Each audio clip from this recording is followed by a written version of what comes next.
करण्यात आला होता। तेजवानीच्या वकिलांनी तो अर्ज केला होता। दोन्ही बाजूंच्या वकिलांमध्ये जोरदार युक्तिवाद हा पार पडलाय।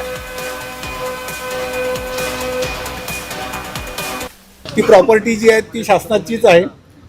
त्याचप्रमाणे यातील जे दुसरे सरकारी अधिकारी आहेत, येवले आणि दुसरे एक सब रजिस्ट्रार, त्यांना पण शासनाने निलंबित केलेलं आहे। सध्या ही मिळकत जी आहे ती बॉटनिकल सर्वे ऑफ इंडियाच्या ताबे वहिवाटीत आहे, केंद्र सरकारचं जे खातं आहे।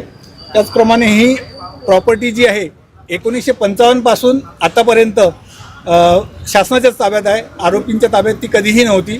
त्यामुळे त्यांनी जे खरेदी खत केलेलं आहे ते बिनताब्याचं खरेदी खत आहे असं आमचं कंटेन्शन होतं।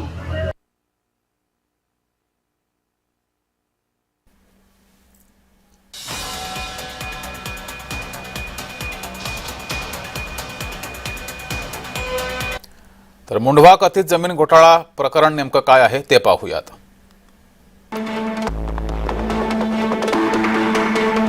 मुळशी तालुक्यातील मौजे मुंढवा इथं 300 कोटींच्या जमिनीची खरेदी खत नोंदणी करण्यात आली।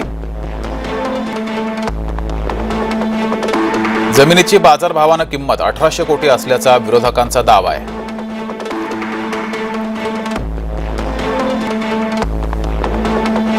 महार वतनाची ही जमीन आहे।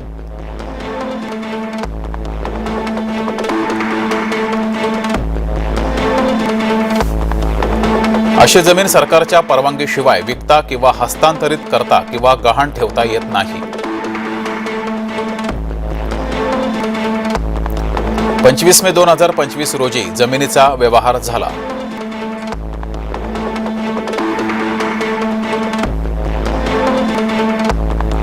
नाममात्र 500 रुपये मुद्रांक शुल्क यासाठी भरलं गेलं।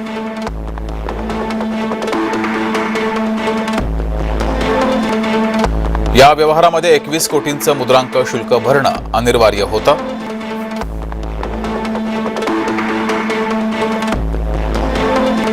मात्र ते 48 तासात उद्योग संचालनालयाकडून माफ करण्यात आलं।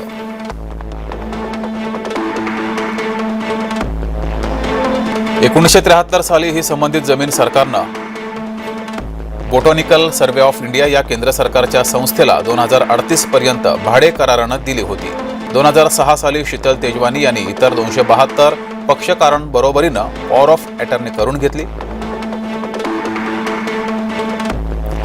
शीतल तेजवानी यांनीच अमेडिया कंपनीज बरोबर खरेदी खताचा हा व्यवहार नोंदवला होता।